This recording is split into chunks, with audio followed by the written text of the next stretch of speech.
प्रणाम दोस्तों, मैं हूँ आप सबकी अंजलि। आप सब देख रहे हैं अंजलि की कहाँ अंजलि की दुनिया। जी के पी में स्वागत है, अभिनंदन है, वंदन है।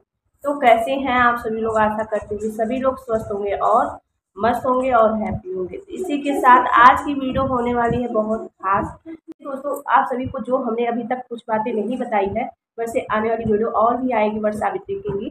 अब थोड़ा कुछ समय रह गया है वट सावित्री के लिए। तो सबसे पहले मैं बता देती हूँ कि आज मैं क्या बताने वाली हूँ। सूर्यास्त लग रहा है उस दिन, तो क्या नया व्रत रह सकती हूँ, वट सावित्री का व्रत उठा सकती हूँ, या मतलब कि पहली बार अगर व्रत कोई घर में नहीं रहता है तो क्या हम कर सकते हैं पहली बार अगर हम उठाना चाहते हैं, या मतलब कि अगर वट सावित्री का वृक्ष नहीं है तो क्या हम कैसे हम मतलब परिक्रमा करेंगे, कैसे मतलब पूजा करेंगे। तो इन सभी विषयों पे बात होगी। तो चलिए दोस्तों, बने रहिए। और आगे बढ़ने से पहले एक छोटी सी आप सभी से रिक्वेस्ट है कि अगर जो लोग मेरे लिए न्यू है तो प्लीज़ चैनल को सब्सक्राइब कर लीजिएगा और नोटिफिकेशन को जरूर ऑन कर लीजिएगा, जिससे मेरी आने वाली वीडियो सबसे पहले आप तक पहुँच जाए।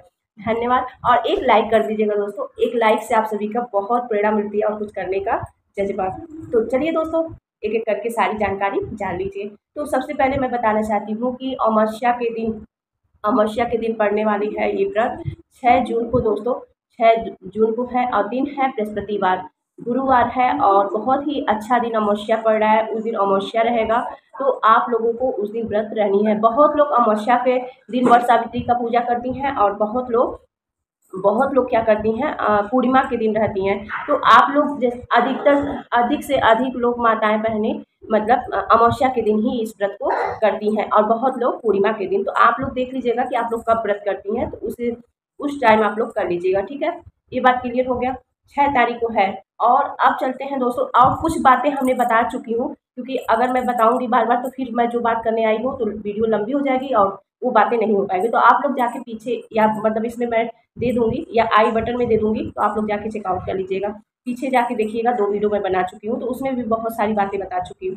अब चलिए दोस्तों, सबसे पहले मैं बता देती हूँ कि उस दिन सूर्यास्त पड़ रहा है, तो क्या हम पहली बार व्रत रह सकते हैं कि नहीं। तो पहले मैं बता देती हूँ कि देखिए, यूपी हो चाहे बिहार हो, ठीक है, और ये बात बिल्कुल सही भी है। हम लोगों के यहाँ जैसे यूपी में भी और बिहार की भी मैं मतलब बहुत सारी मतलब ऐसी बातें सुनती हूँ कि जैसे कि सूर्यास्त नहीं लिया जाता है, ठीक है। हम लोगों में मलमास, खरमास ये सब लिया जाता है। अधिक मलमास जो होता है, अधिक मास वाला, वो लिया जाता है, मलमास लिया जाता है और खरमास लिया जाता है। इसमें कोई नया व्रत नहीं कर सकती हूँ और ना ही करना चाहिए, ठीक है। तो आप लोग पहले, जो लोग सूर्यास्त को मानते हैं जिन घरों में, तो थोड़ा सा ध्यान से सुन लीजिएगा आप लोग बातों को। तो वो लोग नहीं करेंगी, ठीक है।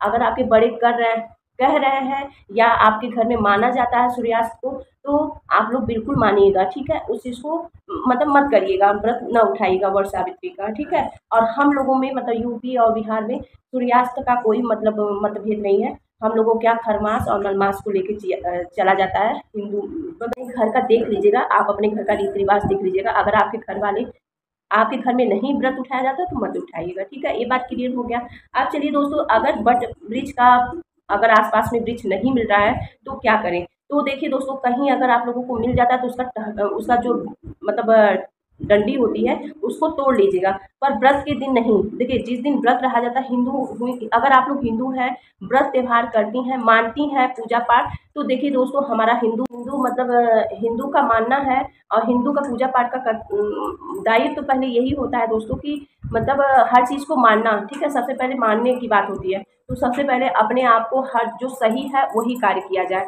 ठीक है दोस्तों। ये बात क्लियर हो गया कि किसी भी व्रत पूजा करने से पहले जो सही है उस चीज़ का नियम का पालन करें, ठीक है।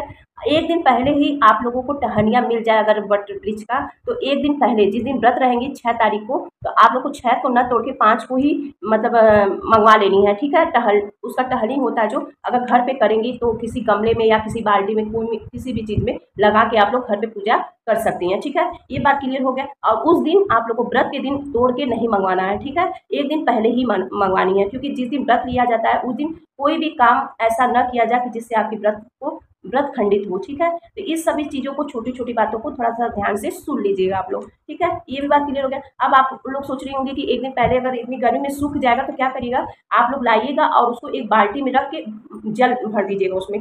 आपका मतलब जो टहनियाँ रहेगी पूजा करने के लिए वट वृक्ष का, वो नहीं सूखेगी। अगर आप लोग घर पे पूजा करती हैं तो ठीक, ये बात क्लियर हो गया। अब चलिए दोस्तों, अगर आप लोग के घर आस-पास में अगर नहीं कहीं बरगद का पेड़ है, तो आप लोग क्या करेंगी, घर पे अब देखिए लोग अब ये नहीं ना कि एक वृक्ष की वजह से अपना व्रत को मतलब नहीं करेंगी ऐसा कुछ, तो आप लोग तुलसी माता का भी पूजा कर सकती हैं, ठीक है।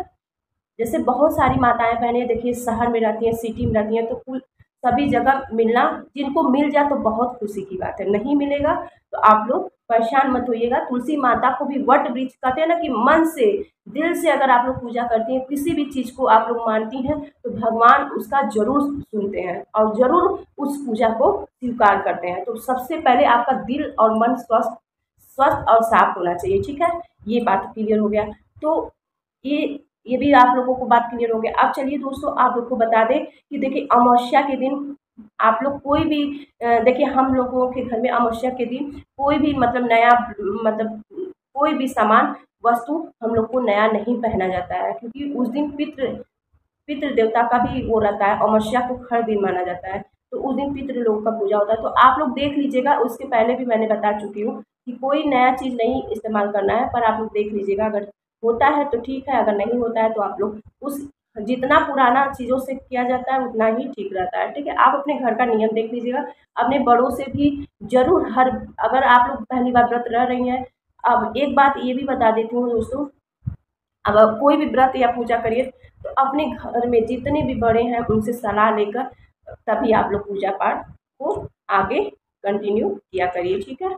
अब चलिए दोस्तों, आप लोग को बता दें कि बहुत लोग सोचते हैं कि हम व्रत करें कि नहीं, इस दुविधा में रहते हैं कि पहली बार व्रत करें कि नहीं, कभी कोई नहीं किया है, देवरानी जेठानी चाहे कोई भी सास नहीं की है, तो क्या हम रह सकते हैं। आप अपने मतलब किसी भी बड़े से पूछ लीजिएगा अपने घर में, क्या मैं वट सावित्री का पहली बार व्रत उठा रही हूँ, तो क्या हम रह सकते हैं या रह सकती हूँ। तो आप लोग देख लीजिएगा, अपने बड़े बुजुर्ग लोगों से पूछ लीजिएगा, आपके घर में जो लोग बड़े होंगे उनसे सलाह ले लीजिएगा, तब आप लोग पहली बार व्रत को उठाइएगा। क्योंकि देखिए अगर जैसे बहुत लोग के घर में कोई उसी दिन मतलब किसी कारण से उसी दिन मतलब किसी का मृत्यु हो जाता है, तो लोग व्रत नहीं करते हैं, ठीक है। अगर ऐसा कुछ होगा तो आप लोग को व्रत रहना ही नहीं चाहिए। अगर कोई रहता ही नहीं है तो आप लोग बड़ों से पूछ के आप लोग रह सकती है, क्योंकि बहुत लोगों के यहाँ नहीं माना जाता है कोई भी व्रत त्यौहार।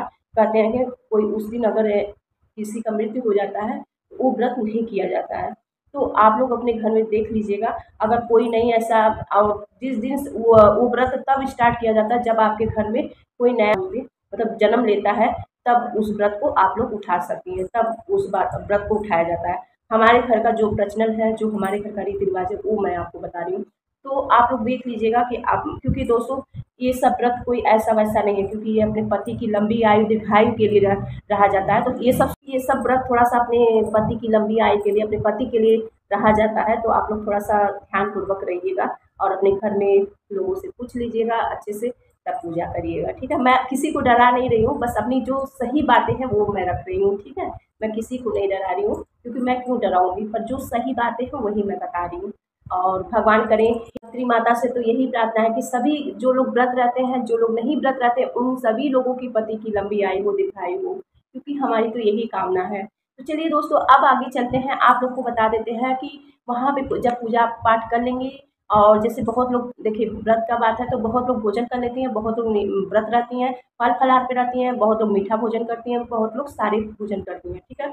और तो आप लोग देख लीजिएगा कि कैसे रहती हैं, तो उसी प्रकार से रहिएगा, ठीक है। और जो लोग करती आ रही हैं उनको तो बताना ही नहीं है। अब चलिए एक बात और बता देते हैं आप लोगों को, जिनकी पति अगर जैसे होता है ना कि बहुत सारी माताएं बहनें गाँव में रहती हैं, उनके पति जॉब करने के लिए बाहर रहते हैं, तो उन लोग कैसे पूजा करेंगे, क्योंकि इसमें पति का ही पूजा करने का सबसे ज़्यादा महत्व होता है वट सावित्री में। तो वो लोग क्या करेंगी, अगर मतलब दूर है तो आप लोग वीडियो कॉल करके प्रणाम भी बोल सकती हैं।